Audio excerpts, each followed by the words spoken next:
저는 지금 서울 강남구 대치동에 있는 제 아파트 거실에 앉아 있습니다.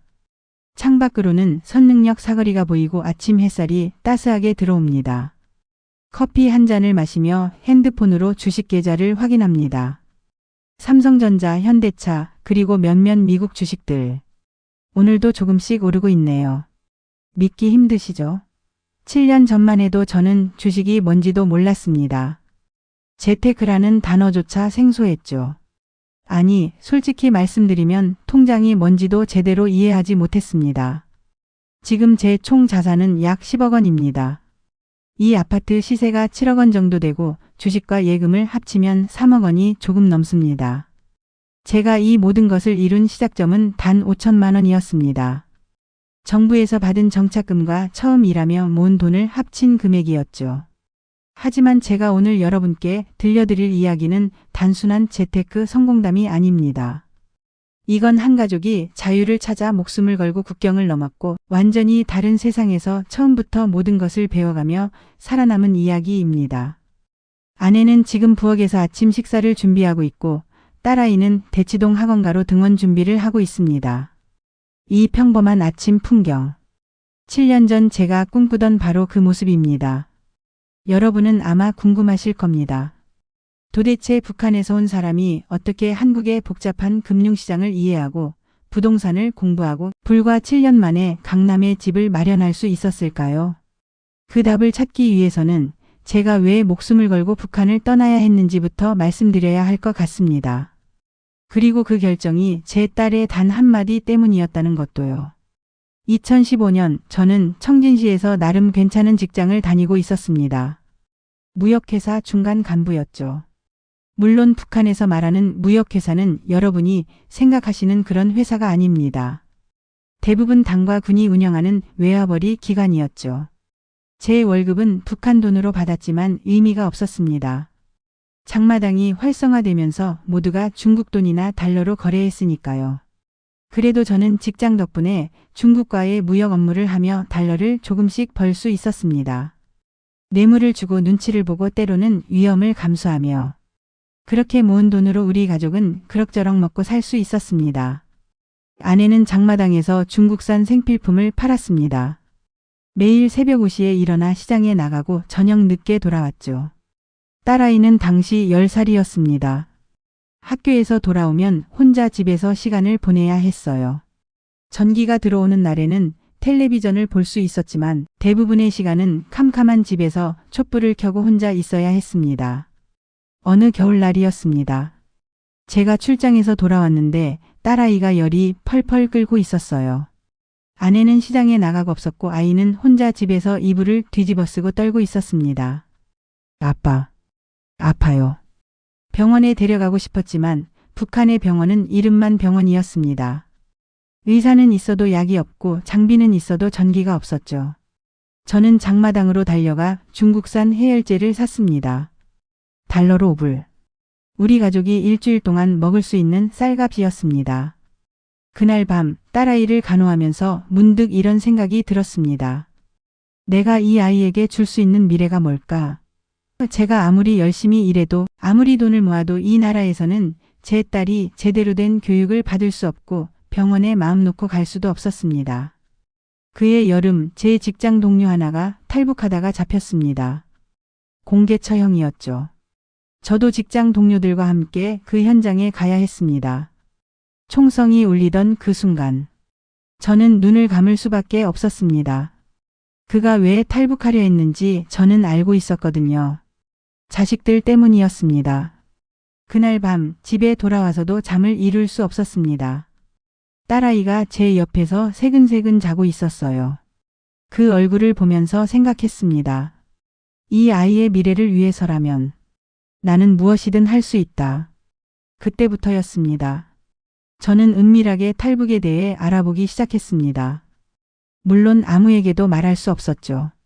가장 친한 친구에게도 형제에게도 심지어 처음에는 아내에게도 말하지 못했습니다. 중국 출장을 갈 때마다 조심스럽게 브로커들의 소문을 들었습니다. 얼마가 드는지 어떤 경로로 가는지 그리고 가장 중요한 것은 가족 전체가 함께 갈 수 있는지였습니다. 그러던 어느 날 딸아이가 학교에서 돌아와 이렇게 말했습니다. 아빠, 우리 반에서 제일 공부 잘하는 친구가 있어요. 근데 그 친구 아빠가 당 간부라서 평양 유학을 간대요. 나도 평양 가보고 싶어요. 그 순간 제 가슴이 철렁했습니다. 평양. 북한 최고의 도시지만 우리 같은 사람들에게는 평생 가도 갈 수 없는 곳이었습니다. 성분이 좋아야 하고 당에 충성해야 하고 무엇보다 돈과 권력이 있어야 했죠.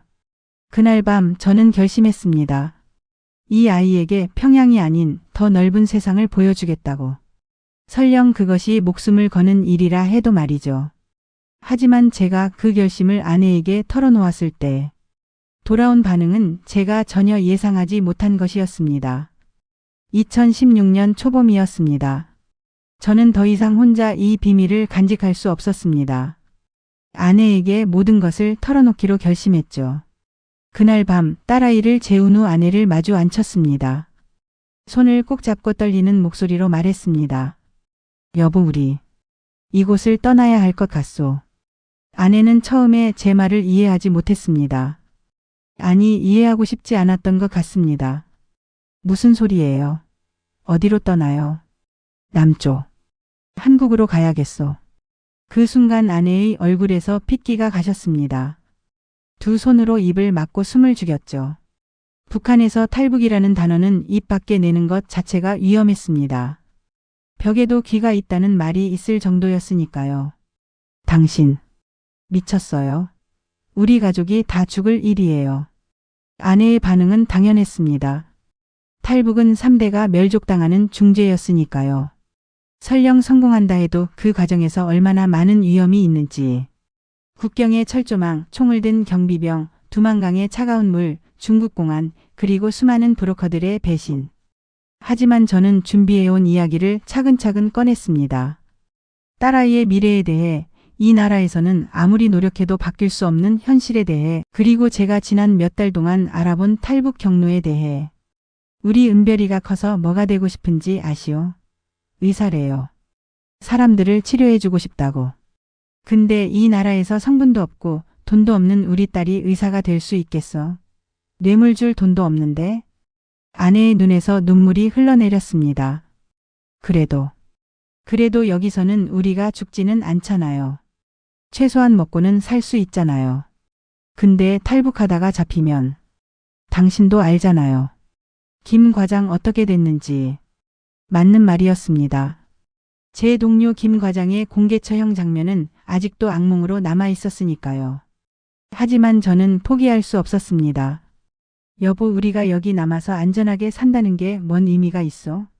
은별이가 평생 이렇게 살게 하고 싶소.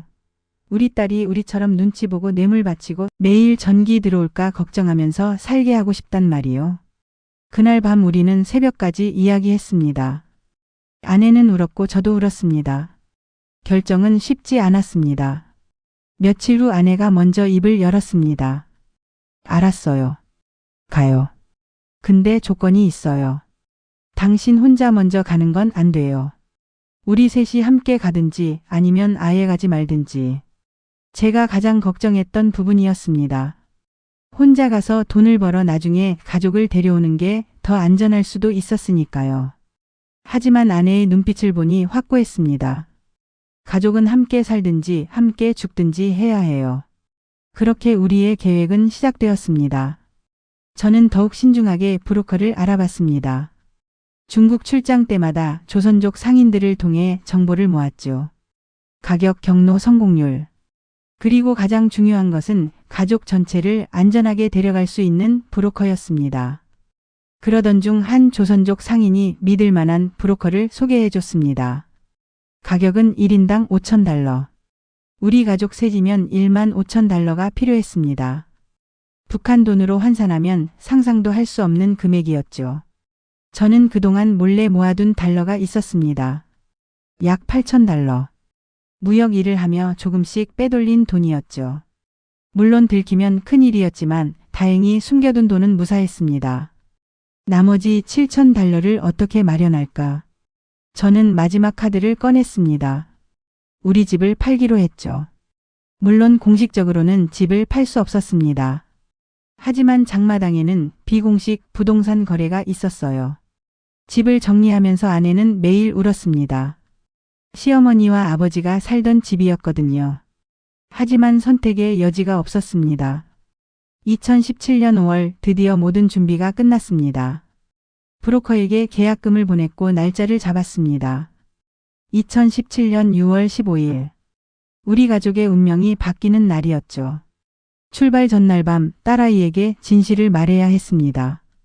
은별아, 우리 내일부터 여행 가는 거야. 근데 아주 먼 곳으로 가는 거야. 어디요? 평양이요? 아니, 평양보다 훨씬 더 먼 곳. 은별이가 꿈꾸던 곳으로 가는 거야. 딸아이는 정확히 이해하지 못했지만 엄마 아빠의 진지한 표정을 보고 고개를 끄덕였습니다. 아빠, 그곳에 가면 전기 매일 들어와요? 그 질문에 저는 울컥했습니다. 그래, 전기도 매일 들어오고 따뜻한 물도 나오고 은별이가 공부하고 싶은 것도 다 공부할 수 있어. 그날 밤 저는 한숨도 자지 못했습니다. 창밖으로 보이는 청진 시내의 불빛을 보며 생각했죠. 이게 마지막 일 수도 있다고. 하지만 다음날 아침 제게 닥친 일은 제 인생에서 가장 끔찍한 순간이었습니다. 바로 그 시각 보이부 요원들이 우리 집 앞에 나타났던 것입니다. 2017년 6월 14일 새벽 5시 출발 24시간 전이었습니다. 저는 잠들지 못하고 창밖을 내다보고 있었습니다. 그때 골목 입구에 검은색 승용차 한 대가 멈춰 섰습니다. 북한에서 승용차는 매우 드물었고 특히 새벽 시간에 우리 동네에 승용차가 온다는 것은 한 가지 의미였습니다. 보이부. 심장이 멎는 줄 알았습니다. 차에서 2명의 남자가 내렸습니다.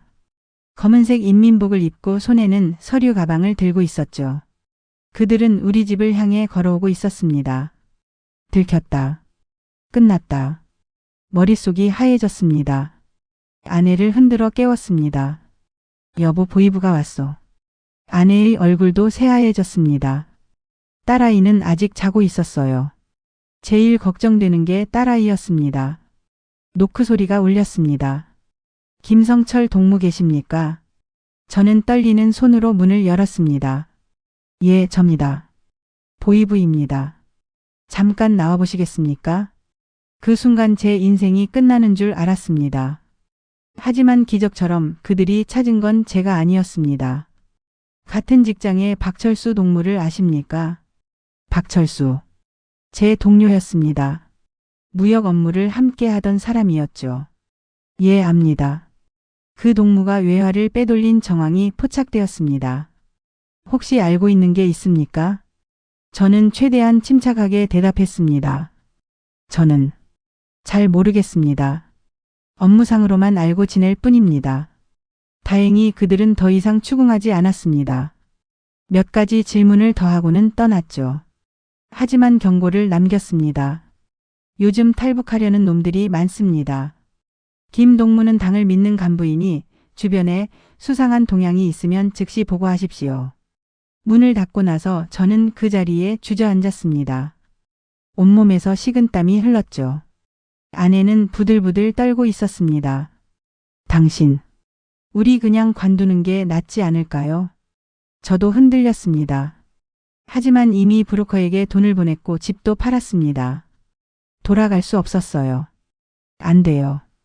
이미 늦었어. 우리가 지금 관두면 브로커가 우리를 팔아넘길 수도 있어. 그날 하루는 지옥 같았습니다. 평소처럼 직장에 출근했지만 모든 게 의심스러웠습니다.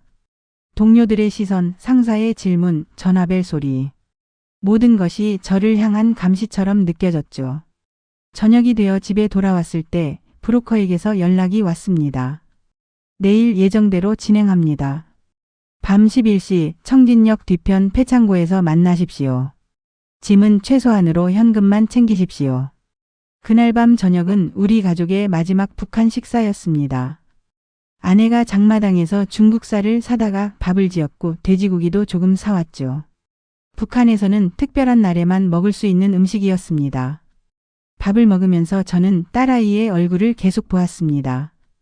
이 아이가 앞으로 어떤 일을 겪게 될까? 국경을 넘을 때, 중국을 통과할 때 혹시라도 잡힌다면 아빠 왜 안 드세요? 아니다, 먹는다. 식사 후 우리는 최소한의 짐을 쌌습니다. 옷 몇 벌, 가족사진 한 장, 그리고 제가 모아둔 달러를 속옷에 꿰맸습니다. 만약 잡힐 경우를 대비해 돈을 여러 곳에 나눠 숨겼죠. 밤 10시 30분 우리는 집을 나섰습니다. 평생 살던 집을 뒤로하고 어둠 속으로 걸어갔습니다. 딸아이는 잠에서 깬 채 졸린 눈을 비비며 제 손을 꼭 잡았습니다. 아빠, 우리 어디 가요? 조용히 해야 해. 은별아, 이제부터는 소리 내면 안 돼. 청진역 뒤편 폐창고에 도착했을 때 이미 세 가족이 더 와 있었습니다. 모두 어둠 속에서 숨을 죽이고 있었죠.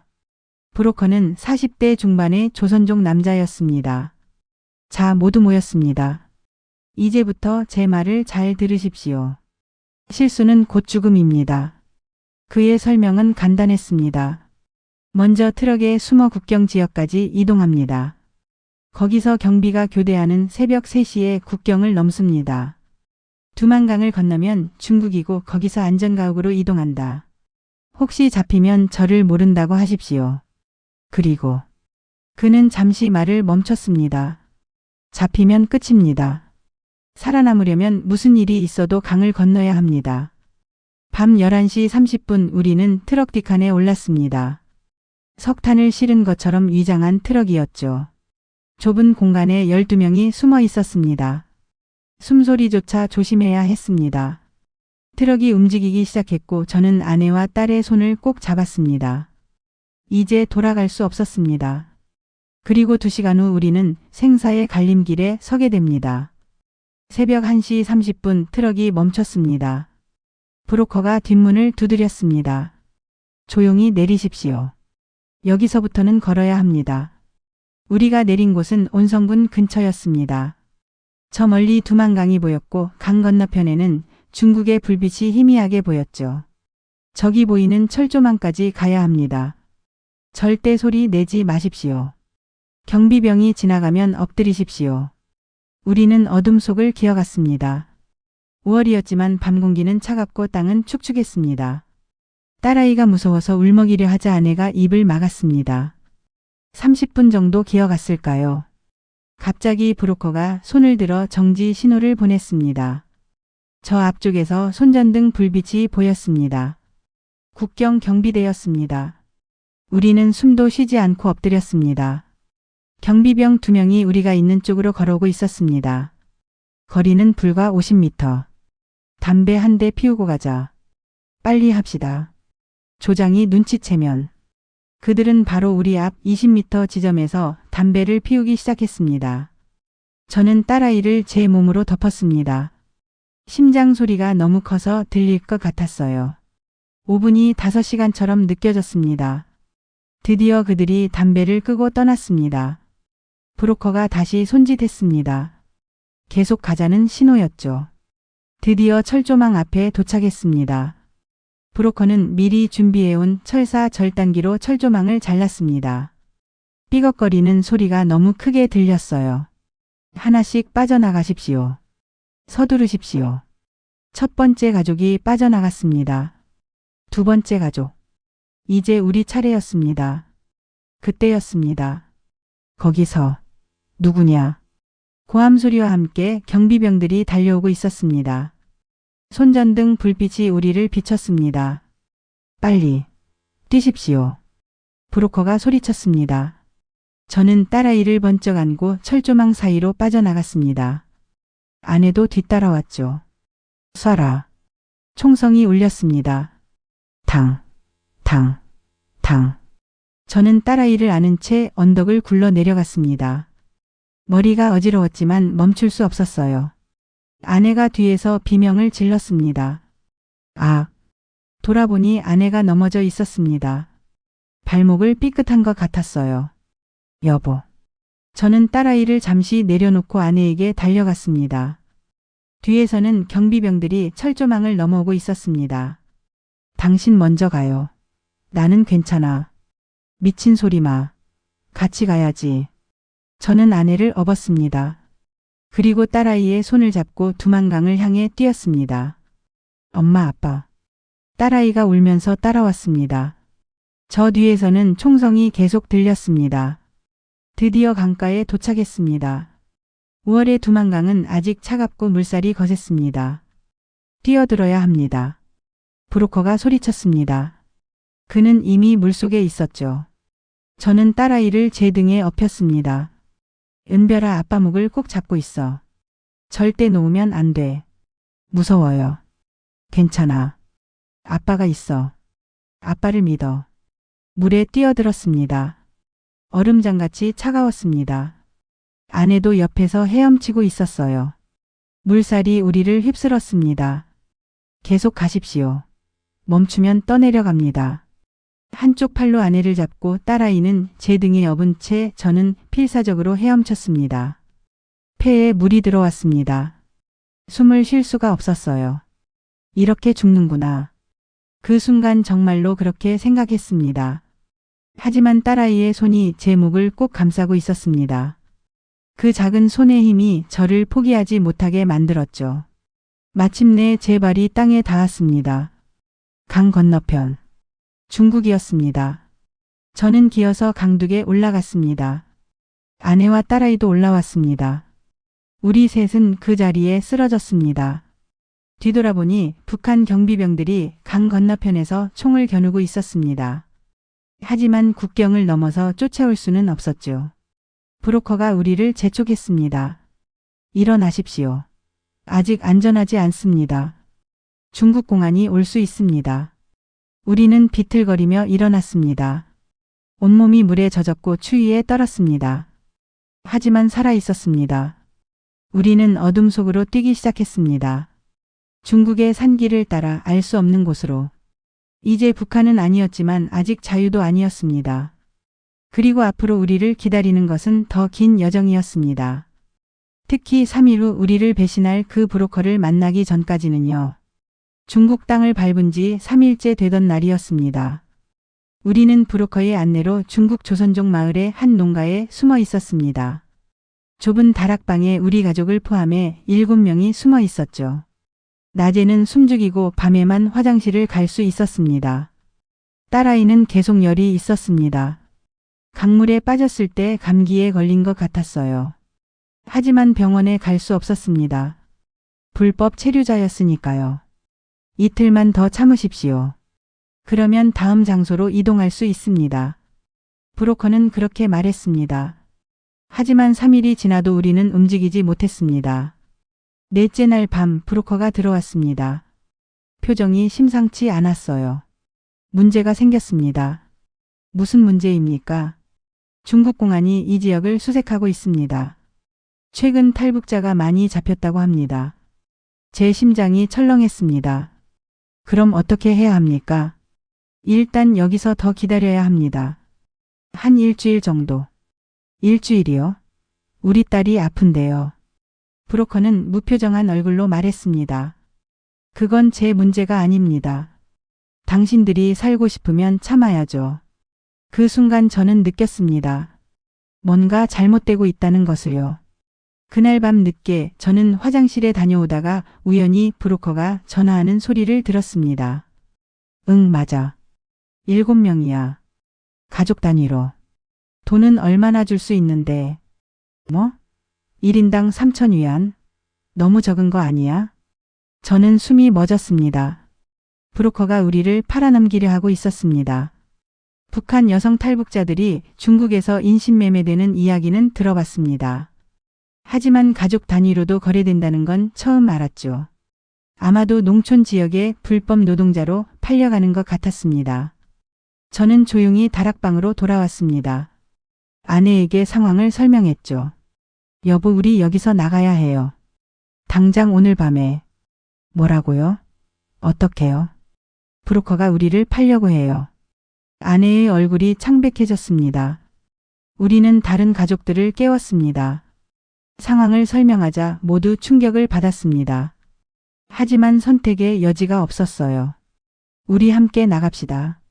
여기 있으면 다 팔려갑니다. 한 가족의 가장이 말했습니다. 하지만 어디로 가죠? 중국어도 못하는데. 일단 나가야 합니다. 여기 있는 것보다 낫습니다. 새벽 2시 우리는 조용히 다락방을 빠져나왔습니다. 브로커는 아래층에서 자고 있었습니다. 집을 나와 어둠 속으로 걸었습니다. 방향도 모른 채 그냥 걸었습니다. 동이 트기 시작할 때 우리는 작은 마을 근처에 폐가를 발견했습니다. 일단 그곳에 숨었죠. 이제 어떻게 하죠? 모두가 저를 바라봤습니다. 제가 무역 일을 했었고 중국어를 조금 할 수 있었기 때문이죠. 저는 숨겨뒀던 돈을 꺼냈습니다. 약 2,000달러가 남아 있었습니다. 여기서 가까운 조선족 교회를 찾아야 합니다. 듣기로는 교회에서 탈북자를 도와준다고 합니다. 다음 날 저는 조심스럽게 마을로 나갔습니다. 조선족 할머니를 만나 물었습니다. 저 교회가 어디 있는지 아십니까? 할머니는 저를 위아래로 흘러봤습니다. 그리고 작은 목소리로 물었습니다. 북에서 온 사람이지? 저는 아무 말도 할 수 없었습니다. 괜찮아요. 여기 조선족들은 다 알아요. 저 산 너머에 교회가 있어요. 김 목사님을 찾아가세요. 그날 밤 우리 7명은 산을 넘어 교회로 갔습니다. 작은 시골 교회였지만 우리에게는 천국 같았습니다. 김 목사님은 60대 조선족이었습니다. 우리를 보자마자 반겼습니다. 어서 오세요. 오느라 고생 많으셨지요. 그날 밤 우리는 처음으로 따뜻한 밥과 온돌방에서 잘 수 있었습니다. 딸아이는 목사님, 사모님이 주신 약을 먹고 열이 내렸습니다. 김 목사님은 우리의 이야기를 듣고 고개를 끄덕였습니다. 그 브로커. 유명한 사람입니다. 많은 탈북자들을 속였죠. 잘 빠져나오셨습니다. 이제 어떻게 해야 합니까? 한국으로 가려면 제3국을 거쳐야 합니다. 보통은 라오스나 태국으로 갑니다. 거기서 한국 대사관에 보호 요청을 하는 거죠. 얼마나 걸립니까? 빠르면 한 달. 늦으면 몇 달도 걸립니다. 하지만 여기서 중국 공안에 잡히는 것보다는 낫습니다. 다음 날부터 목사님의 네트워크를 통해 우리의 여정이 다시 시작되었습니다. 중국 남부로 이동하고 거기서 다시 라오스 국경으로. 2달간의 여정이었습니다. 트럭에 숨고 산을 넘고 때로는 걸어서 이동했습니다. 딸아이는 많이 힘들어했지만 울지 않았어요. 은별아, 조금만 참자. 곧 도착해. 아빠, 거기 가면 정말 학교 갈 수 있어요. 그럼 맘껏 공부할 수 있어. 드디어 2017년 9월 우리는 라오스에 도착했습니다. 그리고 비엔티안의 한국 대사관 앞에 섰습니다. 저 문만 들어가면 정말로 자유가 기다리고 있을까요? 하지만 바로 그 순간 제 앞에 나타난 사람은 제가 가장 만나고 싶지 않았던 사람이었습니다. 2017년 9월 15일 라오스 비엔티안. 우리는 한국 대사관 근처의 작은 여관에 숨어 있었습니다. 김 목사님의 연락을 받은 라오스의 한인 선교사가 우리를 도와주고 있었죠. 내일 아침 일찍 대사관으로 가십시오. 문이 열리자마자 들어가서 보호 요청을 하세요. 늦으면 안 됩니다. 그날 밤 저는 설렜습니다. 드디어. 정말로 끝이 보였습니다. 3개월간의 지옥 같은 여정이 이제 끝나는 것 같았어요. 아내와 딸아이는 이미 잠들었습니다. 저는 창밖을 바라보며 생각했습니다. 한국에 가면 무엇을 해야 할까? 일단 일자리를 구하고 딸아이를 학교에 보내고. 다음 날 새벽 6시 우리는 일어났습니다. 씻고 깨끗한 옷을 입었습니다. 대사관에 가기 전 제일 좋은 옷을 입으라고 선교사님이 조언해 주셨거든요. 7시 30분 우리는 여관을 나섰습니다. 대사관까지는 걸어서 20분 거리였습니다. 거리를 걷는데 이상한 기분이 들었습니다. 3개월 동안 숨어서만 다녔는데 이렇게 대낮에 당당하게 걸을 수 있다니. 대사관이 보이기 시작했습니다. 저 앞에 태극기가 펄럭이고 있었습니다. 제 평생 본 적 없던 깃발. 하지만 왠지 뭉클했습니다. 저기 봐요. 태극기예요. 딸아이가 소리쳤습니다. 그때였습니다. 성철이 형. 뒤에서 누군가 제 이름을 불렀습니다. 돌아보는 순간 저는 얼어붙었습니다. 박영수. 제 고향 선배였습니다. 청진에서 함께 무역 일을 하던 사람이었죠. 하지만 그는 당의 핵심 간부였고 저보다 높은 위치에 있던 사람이었습니다. 형, 형님이 왜 여기에? 나도 할 말이 많아. 자네가 왜 여기 있나? 그의 눈빛이 날카로웠습니다. 순간 제 머릿속이 복잡해졌습니다. 그가 여기 있다는 건 그도 탈북을 했다는 건가? 아니면 혹시 자네도? 그가 주변을 살피며 말했습니다. 여기서 얘기하면 안 돼. 저쪽 카페로 가자. 아내가 제 옷을 잡아당겼습니다. 여보, 시간이 없어요. 대사관 가야죠. 하지만 박영수는 제 팔을 잡았습니다. 5분만. 정말 중요한 얘기야. 저는 아내에게 말했습니다. 당신들은 먼저 대사관으로 가요. 나는 곧 따라갈게. 안 돼요. 괜찮아. 이 사람은 제가 아는 사람이에요. 위험한 사람 아니에요. 아내는 불안한 표정이었지만 딸아이와 함께 대사관으로 향했습니다. 박영수와 저는 근처 카페로 갔습니다. 그는 커피를 시키고 나직한 목소리로 말했습니다. 성철아, 나도 탈북했어. 예? 작년에. 나도 더 이상 못 견디겠더라. 가족을 데리고 나왔지. 저는 안도했습니다. 그도 우리와 같은 처지였던 거죠. 그럼 형님도 대사관에. 아니. 그가 고개를 저었습니다. 나는 한국 안 가. 예? 그럼 어디로? 미국이야. 나는 미국으로 망명 신청할 거야. 미국이요? 한국 가면 나 같은 사람은 평생 감시받아. 나는 당 간부였잖아. 보위부에서 일했고. 한국 정보기관이 가만 안 둘 거야. 그의 말에 일리가 있었습니다. 그런데 왜 나를? 자네한테 부탁이 있어. 그가 가방에서 USB 하나를 꺼냈습니다. 이거 북한 내부 자료야. 내가 보위부에서 가져온 거지. 여기에는 북한의 인권 유린 증거들, 정치범 수용소 자료들이 다 들어있어. 이걸 왜 저한테? 자네가 한국 가면 이걸 전해줘. 국정원이든 통일부든. 이 자료가 세상에 알려져야 해. 저는 망설였습니다. 형님, 이거 위험한 거 아닙니까? 물론 위험하지. 하지만 우리가 목숨 걸고 나온 이유가 뭐야? 그냥 우리만 잘 살려고? 아니잖아. 아직 거기 남아있는 사람들을 위해서라도. 저는 USB를 받았습니다. 그리고 성철아, 하나 더. 그가 진지한 표정으로 말했습니다. 한국 가면 돈 조심해. 돈이요? 응. 한국은 자본주의 사회야.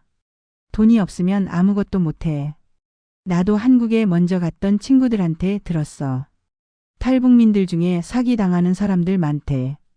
특히 정착금 받으면 그걸 노리는 사람들이 많다고. 알겠습니다. 자네는 머리 좋으니까 잘할 거야. 근데 절대 조급하게 생각하지 마.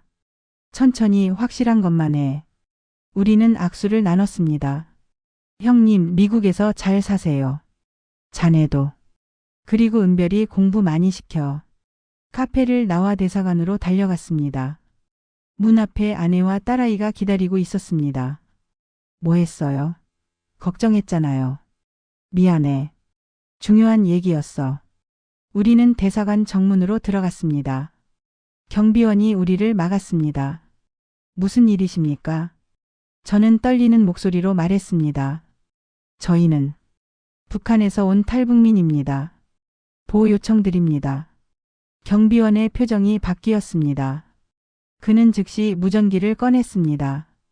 탈북민 입국 케이스입니다. 몇 분 후 영사관 직원이 나왔습니다.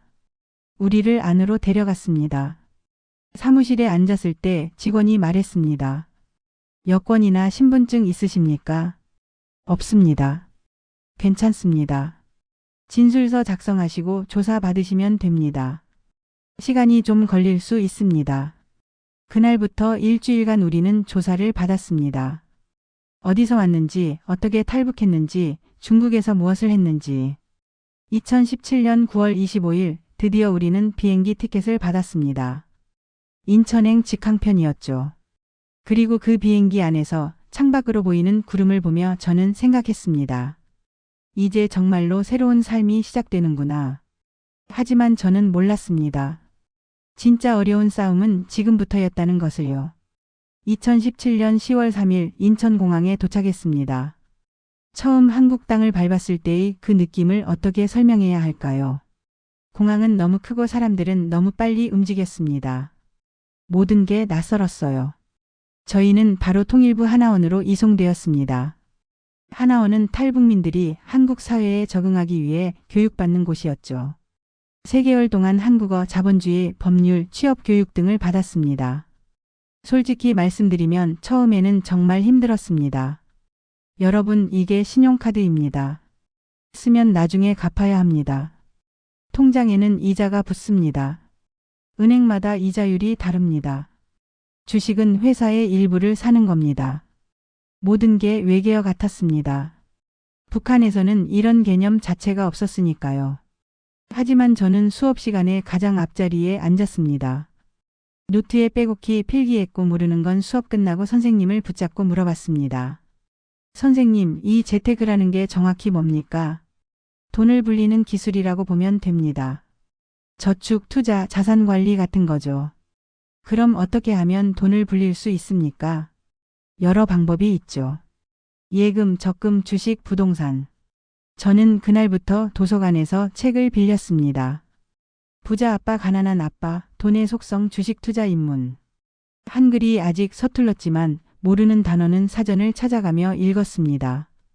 밤늦게까지 공부했습니다. 다른 교육생들이 쉴 때도 저는 경제 뉴스를 봤습니다.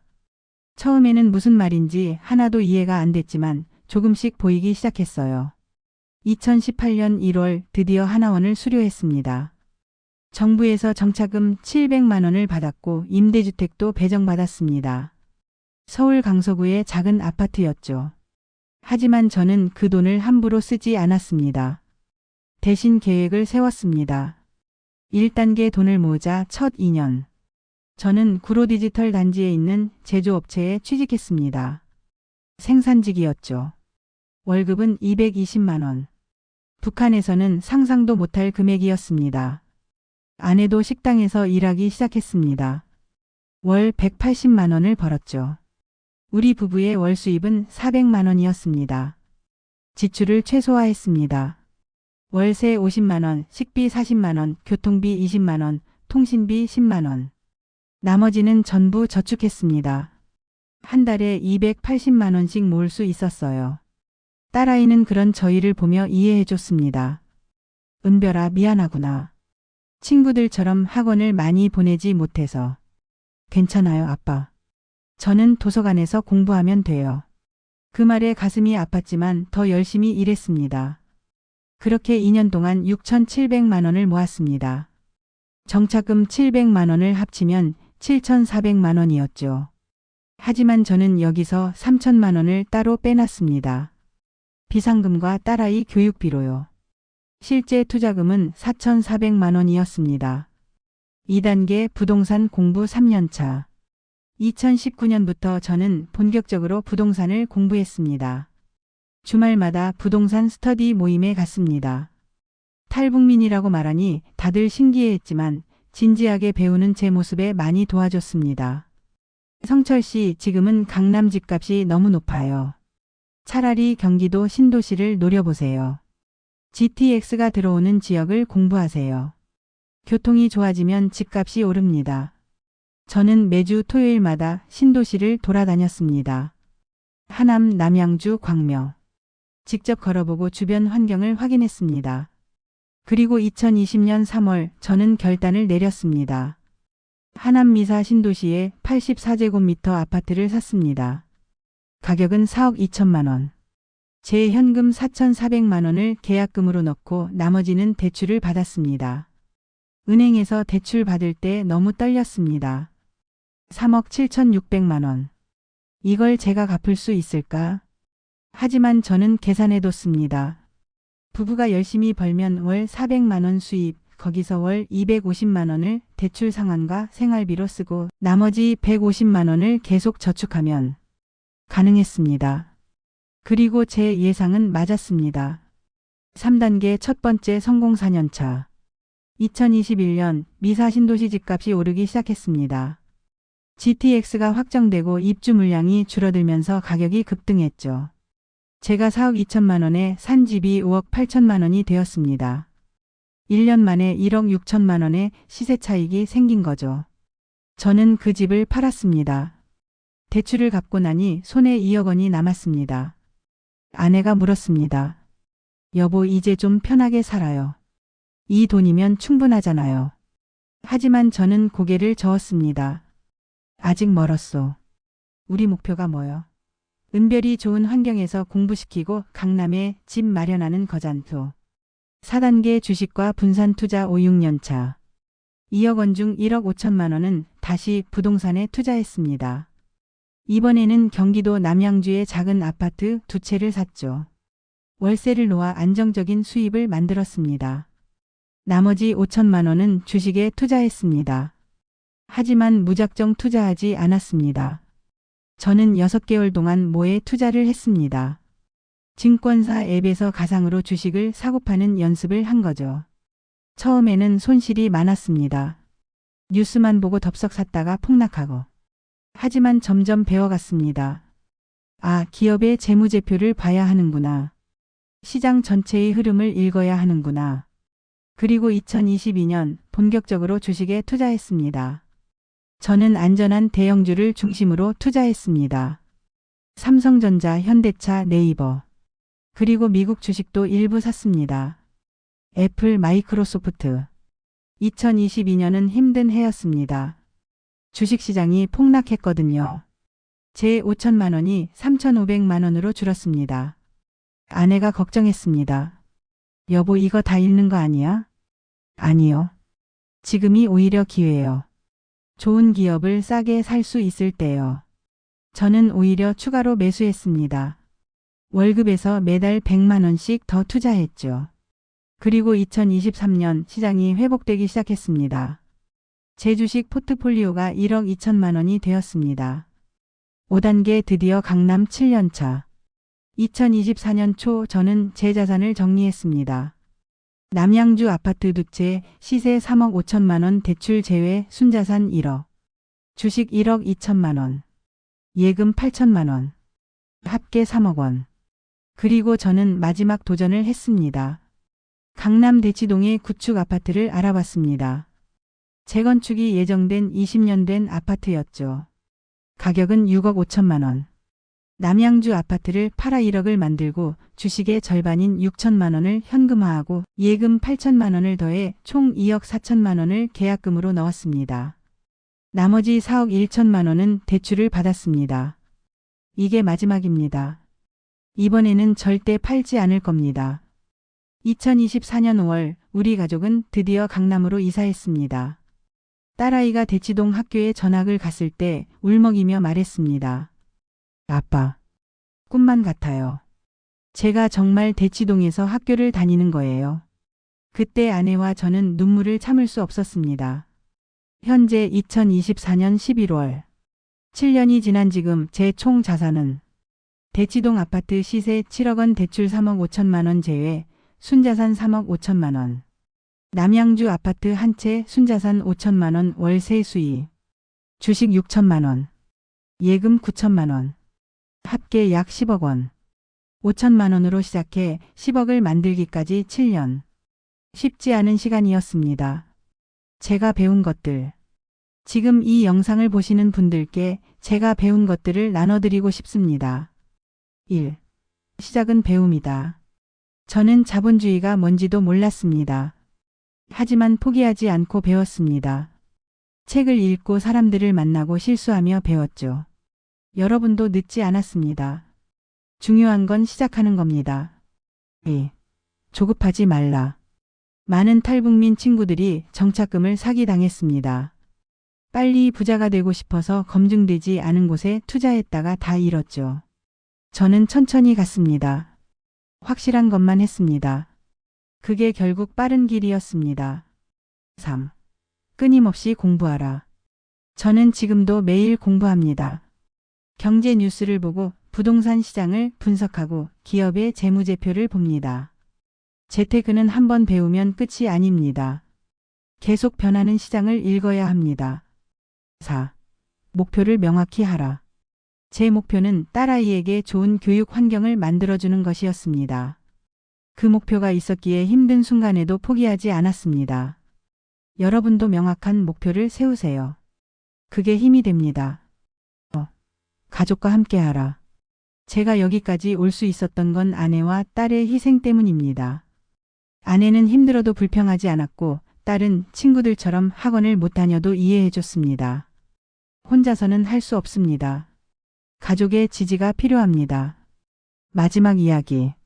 어제 저녁 딸아이가 말했습니다. 아빠, 나 의사가 될래요. 북한에 있는 사람들을 치료해주고 싶어요. 그 말을 듣는 순간 7년 전 두만강을 건너던 그날 밤이 떠올랐습니다. 차가운 강물 총소리, 그리고 제 등에 매달린 딸아이의 작은 손. 그때 제가 목숨을 걸고 강을 건넌 이유가 바로 이거였습니다. 이 아이가 자유롭게 꿈을 꾸고 그 꿈을 이룰 수 있도록 하기 위해서였죠. 북한에서는 성분이 좋아야 하고 돈이 있어야 하고 당에 충성해야 꿈을 꿀 수 있었습니다.